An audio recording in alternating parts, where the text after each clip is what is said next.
শুভেচ্ছা, আমন্ত্রণ দুপুরে বাংলাদেশের আয়োজনে। শুরুতেই জানিয়ে দেব শিরোনামগুলো।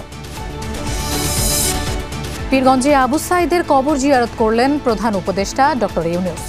সান্ত্বনা দিলেন পরিবারের সদস্যদের, বললেন দেশে সবার সম অধিকার। আমাদের কাজ হলো যে স্বপ্নের পেছনে দাঁড়িয়ে সে বুক পেতে দিয়েছিল সেই স্বপ্নকে বাস্তবায়ন করা, এটা আমরা সারা জাতির একটা কর্তব্য। প্রধান বিচারপতির পদত্যাগের দাবিতে শিক্ষার্থীদের বিক্ষোভ, আলটিমেটাম। এখন ফুল কোর্ট ডাকার সুযোগ নেই বললেন আইন উপদেষ্টা। ডাকাত ঠেকাতে রাতভর পাহারা, গল্প আড্ডা, রীতিমতো উৎসবের নগরী রাজধানী। সম্মিলিতভাবে আতঙ্ককে বিদায় জানাচ্ছেন ঢাকাবাসী।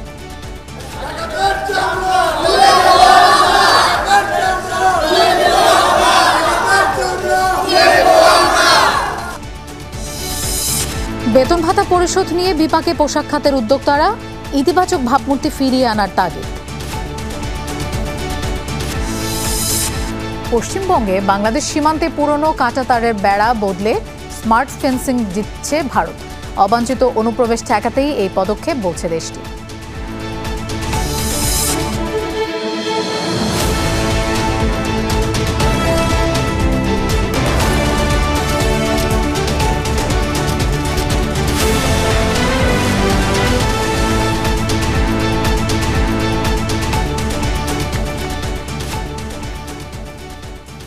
দেখছিলেন শিরোনামগুলো। এছাড়াও দেশ বিদেশের আরো খবর নিয়ে দুপুরে বাংলাদেশে আপনাদের সঙ্গে থাকছি আমি মৌসুমী আহমেদ লোপা। কোটা সংস্কার আন্দোলনে পুলিশের গুলিতে নিহত বেগম রোকেয়া বিশ্ববিদ্যালয়ের শিক্ষার্থী আবু সাঈদ এখন ঘরে ঘরে বলে মন্তব্য করেছেন অন্তর্বর্তীকালীন সরকারের প্রধান উপদেষ্টা ডক্টর মোহাম্মদ ইউনূস। তিনি বলেন, আবু সাঈদ শুধু এক পরিবারের সন্তান নয়। আবু সাঈদের কবর জিয়ারত শেষে এসব কথা বলেন তিনি। সকাল 11টার দিকে পীরগঞ্জের জাফরপাড়া বাবনপুর গ্রামে পৌঁছান ডক্টর মোহাম্মদ ইউনূস। কবর জিয়ারতের পর আবু সাঈদের পরিবারের সদস্যদের সঙ্গে কথা বলেন তিনি।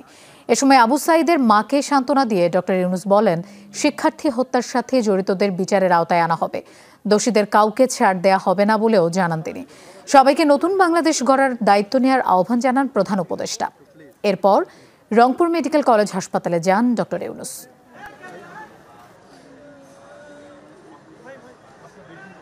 ডাকতেছে যে কি করবো,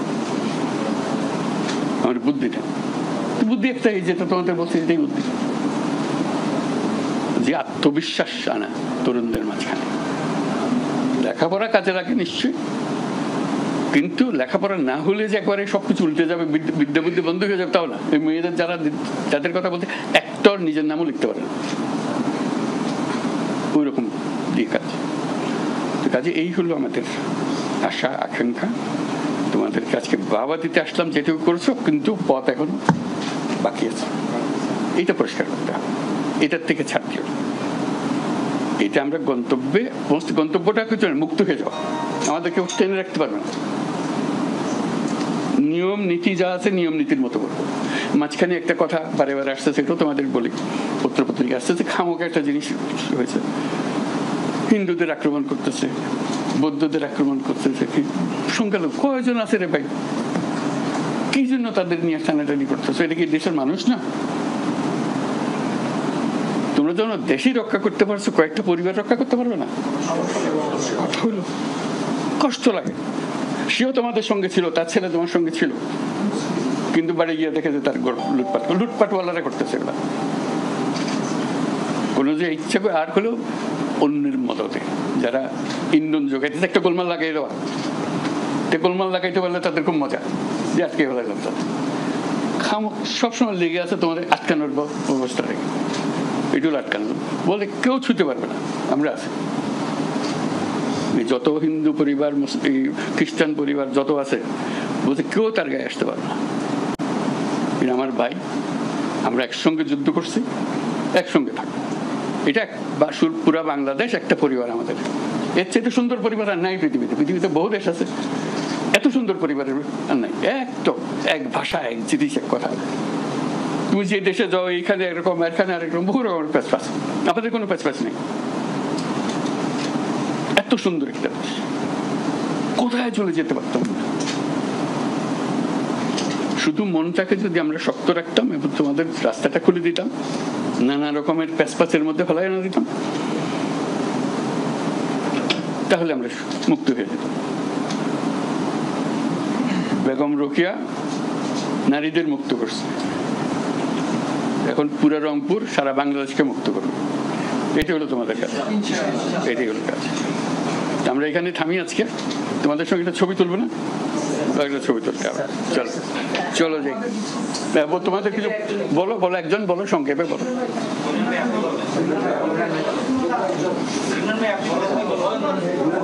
বলো একটা দুই চার কথা বলো। হ্যাঁ বলো বলো বলো, শুনি বলো, দাঁড়িয়ে সবাই শুনো।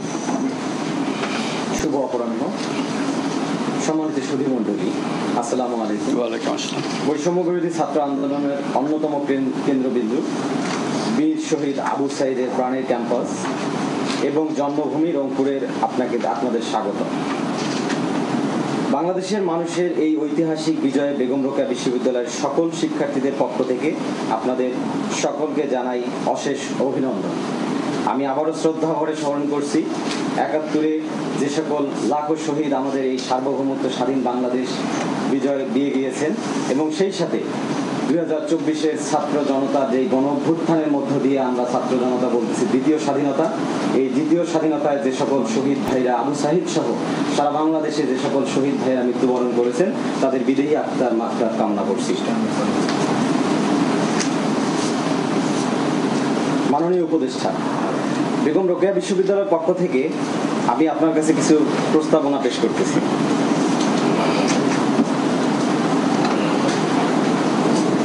বর্তমান বেগম রোকেয়া বিশ্ববিদ্যালয়ের ভিসি শূন্য একটি ক্যাম্পাস। আমরা চাচ্ছি সৎ, যোগ্য, নিরপেক্ষ এবং জাতীয় একজন ব্যক্তিত্ব আমরা যেন বেগম রোকেয়া বিশ্ববিদ্যালয়ের একজন ভিসি হিসাবে দেখতে চাই। ক্যাম্পাসের একাডেমিক, প্রশাসনিক শৃঙ্খলা ও শিক্ষার্থীদের নিরাপত্তার স্বার্থে সকল ছাত্র, শিক্ষক, কর্মকর্তা, কর্মচারীদের রাজনৈতিক কার্যক্রম নিষিদ্ধ করতে হবে এবং সুষ্ঠু নেতৃত্ব চর্চায় ছাত্র সংসদ প্রতিষ্ঠা করতে হবে। বেগম রোকেয়া বিশ্ববিদ্যালয়কে পূর্ণাঙ্গ বিশ্ববিদ্যালয়ে রূপায়ণ করতে প্রয়োজনীয় অবকাঠামো, গবেষণাগার, অনুষদ বৃদ্ধি, অডিটোরিয়াম এবং শতভাগ আবাসন ব্যবস্থা নিশ্চিত করা। যেহেতু বৈষম্য বিরোধী ছাত্র আন্দোলন, বৈষম্যের বিরুদ্ধে যেহেতু বিশ্ববিদ্যালয় সমূহের বাজেট প্রণয়নে বৈষম্য দূর করতে হবে। স্যার যে কথাটি বললেন, পিছিয়ে পড়া রংপুরবাসীকে এগিয়ে নিতে পর্যাপ্ত শিল্পায়ন, রংপুর মেডিকেল কলেজকে বিশ্ববিদ্যালয়ে উন্নীতকরণ এবং রংপুরবাসীর প্রাণের দাবি তিস্তা মহাপরিকল্পনার দ্রুত বাস্তবায়ন সহ বৃহত্তর রংপুরকে মডেল বিভাগে রূপান্তর, বেকারত্ব দূরীকরণে যথাযথ পদক্ষেপ নেওয়া এবং গণতন্ত্র, সাম্য, মানবাধিকার প্রতিষ্ঠা এবং চতুর্থ শিল্প বিপ্লবের চ্যালেঞ্জ মোকাবেলায় শিক্ষা ব্যবস্থাকে ঢেলে সাজানো। স্যার এই প্রস্তাবনাগুলো খুবই ভালো, খুবই ভালো। আমার এই প্রস্তাবগুলো দিয়ে দিও, এটা লিখে আমার কাছে দিয়ে দিও। আসসালামু আলাইকুম। ও বলুক, একটু বলতে চাচ্ছে, বলে ফেলো, বলে ও। ধন্যবাদ জানাচ্ছি আপনাকে। আমি সমতলের আদিবাসীদের পক্ষ থেকে এখানে আমি সমন্বয়কের ভূমিকা পালন করেছি, তো সেই জায়গা থেকে আমি সমতলের আদিবাসীদের যে সংকটগুলো এটা আমি আপনাকে বলতে চাই। তো যেটা হচ্ছে কি, আসলে আদিবাসীদেরকে পিছনে ফেলে তো দেশের উন্নয়ন কাউকে পেছনে ফেলে সেই জায়গায় আদিবাসীদের যে জীবনমান উন্নয়নের ক্ষেত্রে এখানে যে সংকটগুলো রয়েছে, যে আপনার আদিবাসী গ্রামগুলোতে কোনো প্রাথমিক যে বিদ্যালয় সেটা নেই, হাই স্কুল নেই, তো এইটা এদিকে একটু নজরে রাখবে এই সরকার। আমি তার কাছে এই প্রত্যাশা রাখি এবং আদিবাসীদের মাতৃভাষায় যে শিক্ষা সেটা নিশ্চিত করতে হবে এবং সমতল আদিবাসীদের ভূমি দখল বন্ধ এবং সাংবিধানিক যে স্বীকৃতি সেটা নিশ্চিত করতে হবে। ধন্যবাদ। এটা একটু আপনাদের কাছে প্রত্যাশা রাখি। আমাকে আর বলতে হবে না, এটা আমারই কথা। কাজে এটা তোমার কাগজটা দাও তবু ইয়েটা পাওয়ার জন্য, এটা আমার নিজেরই কথা। যেগুলো বলতেছে একেবারে হুবহু একই জিনিস, এইটাই আমরা চাই। আমাদের রংপুর বিচের কোনো একটি অঞ্চল, এই রংপুর নানান রাজনৈতিক জড়ায়ুতের কারণে আমাদের বৈষম্যের মধ্যে আমরা পড়েছি। তার মধ্যে আমি গুরুত্বপূর্ণ দুই একটি পয়েন্ট বলবো। আমাদের এই উত্তর জনপদ আমাদের এই তিস্তার অববাহিকায় অবস্থিত। এই তিস্তা বর্ষা মৌসুমে হয় প্লাবিত, যার কারণে আমাদের এই দুই চর অঞ্চলের মানুষ প্লাবনে তারা অনেক কষ্টের মধ্যে থাকে এবং শুষ্ক মৌসুমে সেখানে পানির অভাবে দ্রুত মরুভূমির মতো দেখা যায়, যার কারণে আমাদের এই প্রত্যন্ত অঞ্চলের যেহেতু কৃষি নির্ভর, সেক্ষেত্রে কৃষির উৎপাদন ব্যাহত হচ্ছে। এই বিষয়ে আপনারা যারা আছেন, মাননীয় আমাদের উপদেষ্টা অন্তর্বর্তীকালীন সরকারের এবং যারা আমাদের মাননীয় উপদেষ্টা মণ্ডলী রয়েছে এবং এদেশের যারা প্রশাসনে আছে, তারা যদি এটা গুরুত্ব সহকারে দেখে তাহলে আমাদের উত্তরাঞ্চল আমাদের অর্থনৈতিকভাবে এগিয়ে যাবে। আর একটা বিষয় হচ্ছে আমাদের যোগাযোগ ব্যবস্থা অনেক এখন একটু উন্নত হয়েছে, কিন্তু সব থেকে যেটি সাশ্রয়ী হচ্ছে সেটা হচ্ছে আমাদের রেলপথ। এই রেলপথটা মিটার গেজে আছে, এটা যদি আপনি সদয় হন তাহলে এটা ব্রড গেজে যদি উন্নতি করেন তাহলে আমাদের যোগাযোগ ব্যবস্থাটা খুবই উন্নতি হবে। এবং আর একটি গুরুত্বপূর্ণ বিষয় হচ্ছে আমাদের উত্তরাঞ্চল রংপুরের মানুষ শিক্ষা দীক্ষায় বর্তমানে অনেকটাই এগিয়ে আছে আলহামদুলিল্লাহ, কিন্তু সর্বাপেক্ষা আপনারা যদি আরেকটু গুরুত্ব সহকারে দেন তাহলে এখানে যদি শিল্প অঞ্চল অর্থাৎ আমাদের গ্যাসের যদি ব্যবস্থাটা করে দেন তাহলে এখানকার মানুষ এখানে শিল্প কারখানা গড়ে উঠবে এবং এখানকার পিছিয়ে পড়া জনগোষ্ঠী আরো এগিয়ে যাবে। আর একটি গুরুত্বপূর্ণ যেটা বিষয় সেটি হচ্ছে আমাদের এই উত্তর অঞ্চল রংপুর, এখান থেকে ঢাকা অনেক দূরত্বের একটি পথ, যেখানে আমাদের এখানে মধ্যবর্তী এবং নিম্ন আয়ের মানুষের সংখ্যাটাই বেশি এবং আমরা যারা শিক্ষার্থী রয়েছে আমরা নিম্ন মধ্যবর্তী পরিবারের সন্তান। আমাদের প্রতি সপ্তাহে ঢাকা যাতায়াতে হিউজ পরিমাণ খরচ হয়, যে খরচের কারণে আমরা আমাদের পরীক্ষা দিতে যাওয়াটা অনেক কষ্ট হয়। সেক্ষেত্রে যদি আপনারা বিভাগীয় পর্যায়ে অর্থাৎ পরীক্ষাগুলোর ব্যবস্থা করেন তাহলে আমাদের। দর্শক, বেগম রোকেয়া বিশ্ববিদ্যালয়ের শিক্ষক শিক্ষার্থীদের সঙ্গে মত বিনিময় সভায় কিছুক্ষণ আগে কথা বলছিলেন অন্তর্বর্তীকালীন সরকারের প্রধান উপদেষ্টা ডক্টর মোহাম্মদ ইউনূস এবং শিক্ষার্থীদের কাছ থেকে তাদের প্রস্তাবনাগুলো তিনি শুনছিলেন। আমরা সরাসরি সেখানে ছিলাম। বেতন ভাতা পরিশোধ নিয়ে বিপাকে পোশাক খাতের উদ্যোক্তারা, চলছে ঘুরে দাঁড়ানোর চেষ্টা। আবারও কর্মমুখর শিল্পাঞ্চল। নিরাপত্তা জোরদার করতে টহল বাড়িয়েছেন সেনা সদস্যরা। যোগাযোগ চলছে ক্রেতা প্রতিষ্ঠানের সাথে। যদিও জুলাই মাসের বেতন ভাতা পরিশোধ নিয়ে বিপাকে পড়েছেন অনেক উদ্যোক্তা। এই পরিস্থিতিতে ইতিবাচক ভাবমূর্তি তৈরির তাগিদ দিচ্ছেন অর্থনীতিবিদরা। বলছেন বিদ্যুৎ ও জ্বালানির নিরবচ্ছিন্ন সরবরাহ নিশ্চিত করতে হবে। তৈরি পোশাকের উপর ভর করে টিকে আছে রপ্তানি বাণিজ্য। এই খাত নিশ্চিত করছে কর্মসংস্থান, আসছে বিদেশি মুদ্রাও। কিন্তু কয়েকদিনের সংঘাত এবং অস্থিরতায় কমেছে এই খাতের উৎপাদন। দফায় দফায় বন্ধ করে দিতে হয় কারখানা। ক্রেতা প্রতিষ্ঠানের চাহিদা পূরণ করতে কেউ কেউ করেছেন এয়ার শিপমেন্ট। সময়মতো পণ্য সরবরাহ না করায় অনেকেই বাতিল করেছে রপ্তানি আদেশ। পরিস্থিতি এখন কিছুটা নিয়ন্ত্রণে, কিন্তু ভাবমূর্তি ফিরিয়ে আনা বিকল্প নেই। এটার সাথে ব্যবসা বাণিজ্য জড়িত।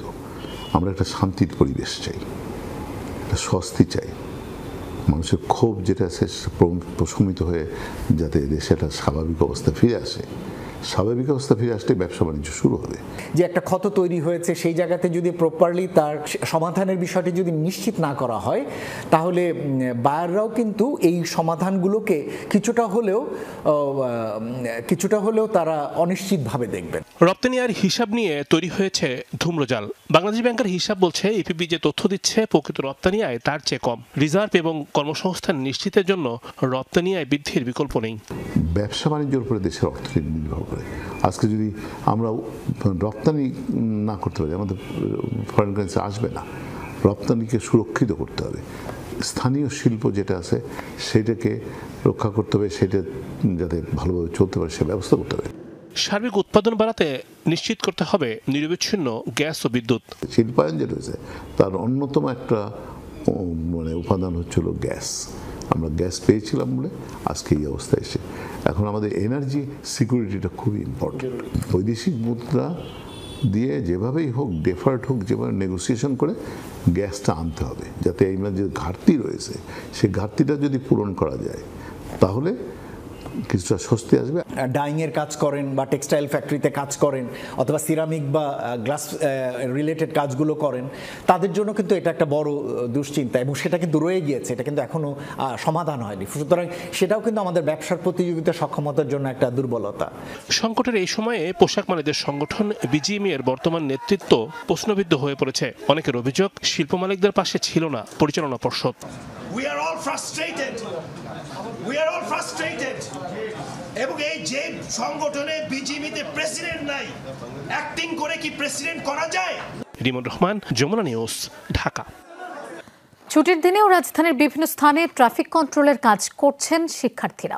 সড়কে যান চলাচলের সংখ্যা বৃদ্ধি পাওয়ায় বেড়েছে তাদেরও ব্যস্ততা।